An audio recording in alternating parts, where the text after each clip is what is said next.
Hello and welcome on my channel, Wolf-Aqua, your channel about horticulture, aquaponics and aquaculture.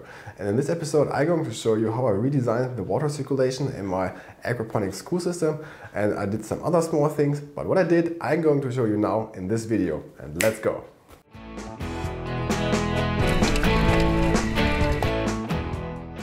When I was coming back from California, I still had some time left.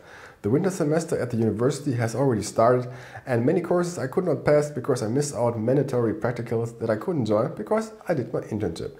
But already before I went to Cali, I took a care to do another internship at a huge recirculation aquaculture system.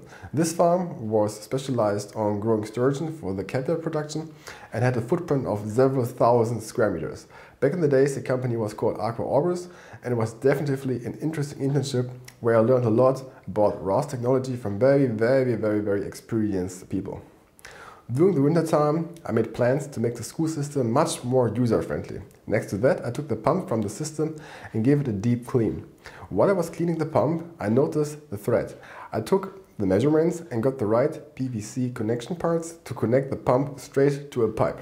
Actually to the pipe that connects my sump to the fish tank. I had the feeling it was better for the water flow to connect the pump to a pipe compared to a narrow hose connector. At the system, I turned around the Growbeds at 180 degrees so that the former outlet was pointing towards the middle of the greenhouse. The benefit was that I could use original IBC outlets to bring back the water from the plants to the sump. With the right parts, it's not a problem to connect the IBC's outlets with the pipe. Furthermore, I moved the Growbeds at stones to have them equally leveled at the same height. The outlet of the biofilter towards the plants I designed in such a way that I could regulate the water flow by moving a 90 degrees elbow. That does not allow 100% equal water distribution, but better than the years before, at least in my opinion. In that season, I also wanted to try out a new biofilter media called biochips. Here's a picture from them. Following the datasheet, it should have at least 4 times more surface area compared to the media I used before. And that's interesting because by utilizing a media with more surface area, you really can increase the performance or the capability of your biofilter a lot.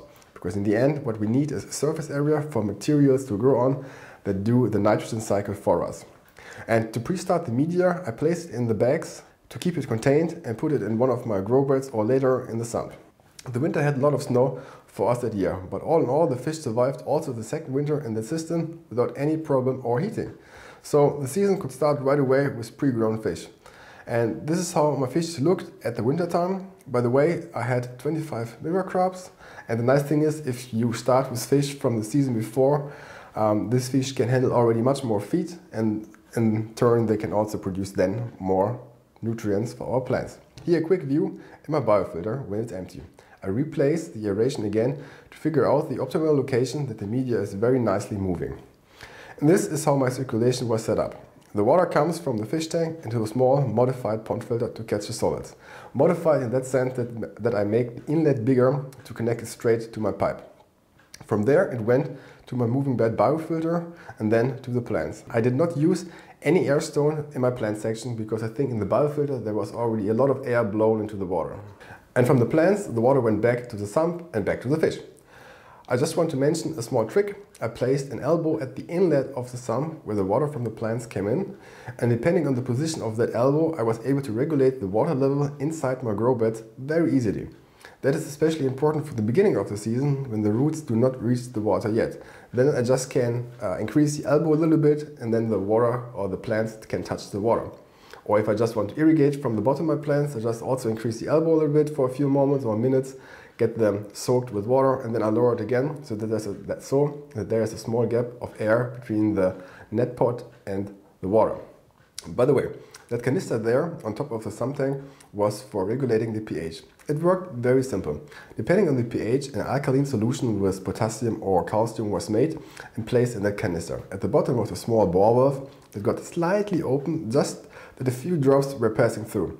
And in this way we were able to keep the pH stable in a very easy way. So the water or the alkaline solution was then dripping into the system throughout the day, and based on experience we knew how much of the solid substance, so calcium or potassium, we were needed to keep the pH in a good range.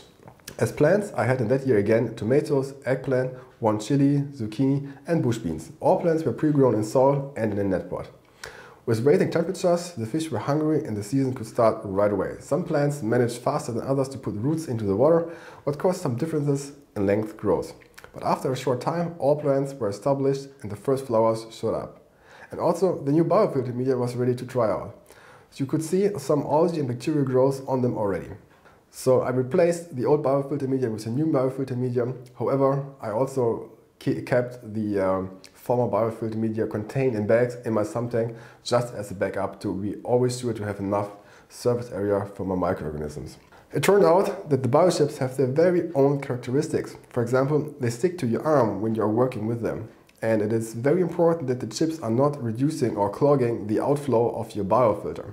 I will make another video this year where I compare many different biofilter media types that I tried out during the last 10 years. I mentioned the pros and cons. And if you don't want to miss that out, I would be very happy if you subscribe to my channel and ideally also leave me a like. At the same time, the growth really speeded up and the tomatoes developed nice thrusts of fruits. Also, the first eggplant fruit was visible. Step by step, the greenhouse really turned into a jungle. But then, it was summer holidays in the school, I got a call from the proxy caretaker of the system. The water level was unusually high and if I have changed something, I got asked. A little bit puzzled, I drove up to the system and when I got there, I noticed I got robbed. A thief had stolen air pumps, ventilators, feeders and other equipment. I called the police but with no result at the end. And also no insurance was covering anything because there were no real signs of a break-in. I assume the thief went into the side window from the greenhouse and opened the doors from the inside. Very, very disappointing. Anyway, I replaced for a couple of €100 the missing parts to be able to keep the system running until the end of the season. And the plants really thanked it with nice growth and quite some tomatoes were harvested. But also the beans performed very well. Only the chili and zucchini did not manage to produce some fruits. I don't know why, maybe some of the nutrients able were missing or maybe they also did not have enough space or pollinators in the greenhouse. And that year I also got myself a camera that I could use under the water. Here's some footage from my carp. In the end they reached a weight between 500 and 800 grams, if I remember correctly. It could have been a bit more after 2 years, but all in all I was happy. I guess if you really feed very well and you have really full control over your system, you should be able to reach like 1 kilogram plus of your carps after 2 years or even more. At the same time I also started my bachelor experiment. There I analyzed from different fish farms the nutrient content of the effluent water to see if it was suitable for hydroponics. But more about that in a different video. The robbery and the perspective to make my master's degree in the Netherlands, which was 5 hours away of drive, brought the school and me to the conclusion that this was the last season of the school project. However, I stick to aquaponics and used my further steps in my further career to dive deeper into the topic. Thanks for watching. I really hope you could learn something from it, or you could see some tricks or things that you maybe can implement in your aquaponic system. If you have any questions or feedback on the video, just post in the comment section below. I would be very happy if I can answer some of the questions. And of course, I would be very, very happy if you subscribe and like my channel and of course ring the bell. And then I hope to see you next time for the next video and bye bye!